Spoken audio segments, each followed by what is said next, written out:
ಹೌದು ವೀಕ್ಷಕರೇ, ನಟ ದರ್ಶನ್ಗೆ ಕೋರ್ಟ್ ಗುಡ್ ನ್ಯೂಸ್ ಕೊಟ್ಟಿದೆ ಅಂತಲೇ ಹೇಳ್ಬೋದು.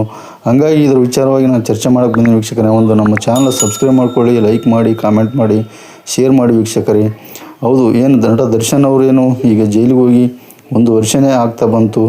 ಅವರ ವಿರುದ್ಧ ಏನು ಷಡ್ಯಂತ್ರ ನಡೆದಿರ್ತಕ್ಕಂಥ ವಿಚಾರ ಆಗಿರ್ಬೋದು, ಅಥವಾ ಮೀಡಿಯಾಗಳೇನು ಅವರ ವಿರುದ್ಧ ಒಂದು ಅಪಪ್ರಚಾರ ಮಾಡುವಂಥ ಕೆಲಸ ಏನಾಗಿತ್ತು, ಅದರ ವಿರುದ್ಧ ದರ್ಶನ್ ಅವರು ಒಂದು ರೀತಿ ತೊಡೆನೇ ತಟ್ಟಿದ್ರು ಅಂತಲೇ ಹೇಳ್ಬೋದು.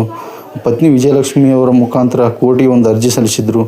ಏನು ದರ್ಶನ್ ಅವರ ವಿರುದ್ಧ ಏನು ಮಾನಹಾನಿ ಕೇಸು ಅಥವಾ ಅವ್ರ ವಿರುದ್ಧ ಅಪಪ್ರಚಾರ ಮಾಡಿರ್ತಕ್ಕಂಥ ಮೀಡಿಯಾಗಳ ವಿರುದ್ಧ ಅವರು ಭಾಳ ಗಂಭೀರ ಆರೋಪವನ್ನು ಮಾಡಿದರು ದರ್ಶನ್ ಅವರು. ಹಾಗಾಗಿ ಪತ್ನಿ ವಿಜಯಲಕ್ಷ್ಮಿ ಕೋರ್ಟಿಗೆ ಒಂದು ಅರ್ಜಿಯನ್ನು ಹಾಕಿದರು ಮಾನಹಾನಿ ಕೇಸ್ ವಿಚಾರವಾಗಿ ಮೀಡಿಯಾಗಳ ವಿರುದ್ಧ. ಹಾಗಾಗಿ ಮೊನ್ನೆ ಏನು ಕೋರ್ಟು ದರ್ಶನ್ ಅವರಿಗೊಂದು ರಿಲೀಫ್ ಕೊಟ್ಟಿದೆ ಅಂತಲೇ ಹೇಳ್ಬೋದು. ಮೀಡಿಯಾಗಳು ಮಾಡಿರ್ತಕ್ಕಂಥ ಒಂದು ಷಡ್ಯಂತ್ರ ಆಗಿರ್ಬೋದು, ಅಪಪ್ರಚಾರ ಆಗಿರ್ಬೋದು, ಇದರ ವಿರುದ್ಧ ಕೋರ್ಟ್ ತೀರ್ಪು ಬಂದಿದೆ ಅಂತಲೇ ಹೇಳ್ಬೋದು. ಇನ್ನೂ 1 ವಾರದಲ್ಲಿ ಕೋರ್ಟ್ ಪೂರಾ ತೀರ್ಪನ್ನು ಕೊಟ್ಟು ದರ್ಶನ್ ಅವರಿಗೆ ಒಂದು ಬಿಗ್ ರಿಲೀಫ್ ಕೊಡುವಂಥ ಸಾಧ್ಯತೆ ಇದೆ. ಹಾಗಾಗಿ ಮೀಡಿಯಾಗಳು ದರ್ಶನ್ ವಿರುದ್ಧ ಏನೇ ಷಡ್ಯಂತ್ರ ಮಾಡಿದರೂ ಕೂಡ ದರ್ಶನ್ ಅವರು ಕುಗ್ಗಲಾರದೆ ಅವರ ಒಂದು ಕೆಲಸವನ್ನು ನಡೆಸ್ತಾರೆ ಅನ್ನೋ ಒಂದು ನಂಬಿಕೆ ನಮಗೂ ಕೂಡ ಇದೆ. ಹಾಗಾಗಿ ದರ್ಶನ್ ಫ್ಯಾನ್ಸ್ ಯಾರು ಇದ್ದೀರಾ, ಜೈ ಡಿ ಬಾಸ್ ಅಂತೇಳಿ ಕಾಮೆಂಟ್ ಮಾಡಿ, ಶೇರ್ ಮಾಡಿ, ಲೈಕ್ ಮಾಡಿ, ಸಬ್ಸ್ಕ್ರೈಬ್ ಮಾಡಿ ವೀಕ್ಷಕರೇ.